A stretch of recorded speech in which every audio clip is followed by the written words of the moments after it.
pagi anak-anak. Apa kabar hari ini? Nah, sekarang kita mulai materi tentang ekosistem. Nah, sebelum kita mulai materi hari ini, mari kita berdoa. Berdoa mulai. Berdoa selesai. Nah, selanjutnya ada kompetensi dasar dan indikator. Nah, kompetensi dasar yang pertama, menganalisis komponen-komponen ekosistem dan interaksi antara komponen. Yang kedua, menyajikan karya yang menunjukkan interaksi dan komponen. Selanjutnya ada indikator.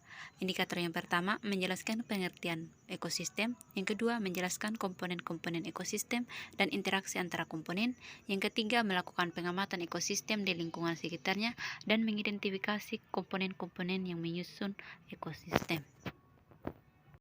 Nah, selanjutnya kita masuk pada tujuan pembelajaran. Tujuan pembelajaran yang pertama, siswa mampu mengetahui pengertian ekosistem. Kedua, siswa mampu mengetahui komponen-komponen ekosistem dan interaksi komponen.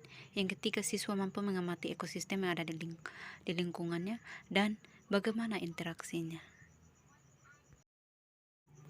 Nah, berikut kita masuk pada materi tentang ekosistem. Nah, adik-adik, apa itu ekosistem?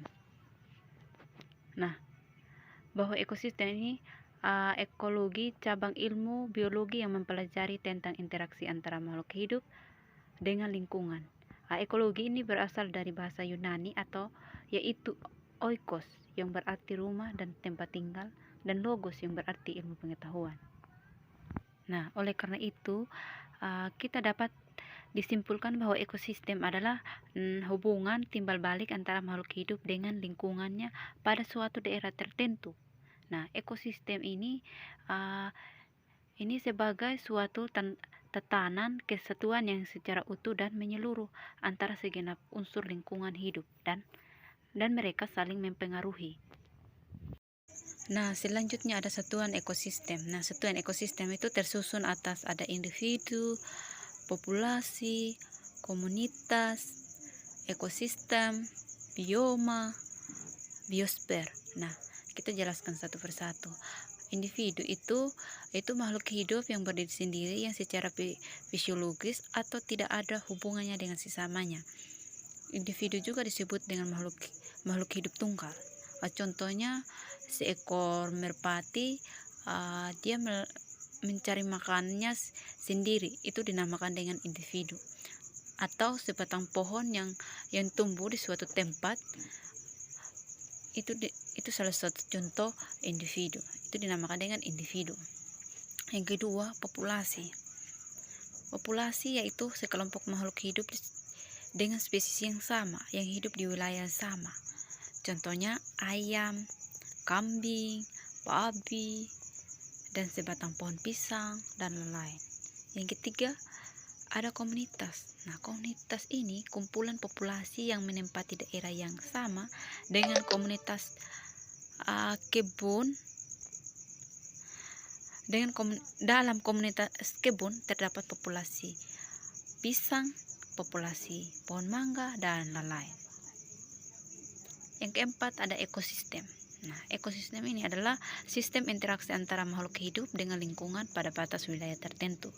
Selanjutnya bioma. Nah, yaitu bioma ini skala besar dari suatu ekosistem. Dia lebih besar daripada ekosistem dan memiliki batas iklim dan flora dan fauna yang hidup di dalamnya. Selanjutnya ada biosfer. Nah, biosfer ini yaitu keseluruhan ekosistem yang bekerja di planet bumi. Di setiap elemen itu mereka saling mempengaruhi. Nah, selanjutnya ada komponen penyusun ekosistem. Nah, adik-adik, apa saja yang termasuk komponen penyusun ekosistem? Ada dua, yaitu ada komponen abiotik dan komponen biotik, di mana komponen biotik ini yaitu komponen yang tersusun atas benda mati atau bukan makhluk hidup. Contohnya ada air, cahaya matahari, udara, tanah, dan batu. Yang kedua ada komponen biotik. Komponen biotik yaitu komponen yang tersusun atas makhluk hidup atau organisme. Contohnya ada produsen, ada konsumen, dan pengurai. Nah, yang pertama ada produsen. Produsen atau autotrof adalah organisme yang bisa mensintesis makanan sendiri lewat proses fotosintesis. Contohnya, tumbuhan hijau. Selanjutnya ada konsumen atau heterotrof. Nah, heterotrof yaitu organisme yang dapat memperoleh bahan makanan dari organisme lain. Contohnya hewan dan manusia. Manusia dan hewan itu dapat memperoleh makanan dari tumbuhan atau produsen. Selanjutnya ada pengurai atau dekomposer. Pengurai yaitu organisme yang mengurai sisa-sisa metabolisme makhluk hidup yang telah mati. Contohnya ada bakteri sama jamur. Di mana bakteri ini dia mengurai makanan lewat tanaman yang sudah busuk atau daun yang sudah busuk.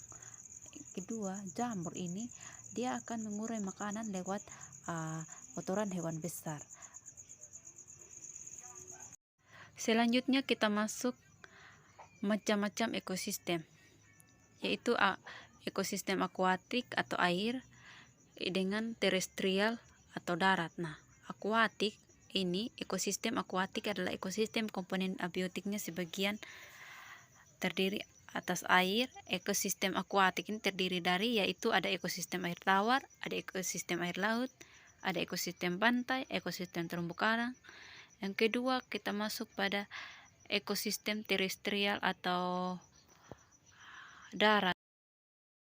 Nah, ekosistem terestrial adalah ekosistem yang berada di daratan dan lingkungannya ditentukan oleh suhu dan curah hujan. Nah, contohnya ada tundra, ada hujan tropis, ada hutan gugur, ada taiga dan sabana. Nah, sampai di sini saja materi kita. Silakan mengerjakan tugas. Ibu share ke Google Classroom dan grup WA.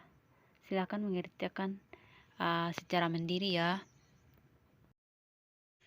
Demikian tadi penjelasan singkat dari Ibu. Jangan lupa kita melestarikan alam supaya tidak rusak. Sekian dan terima kasih.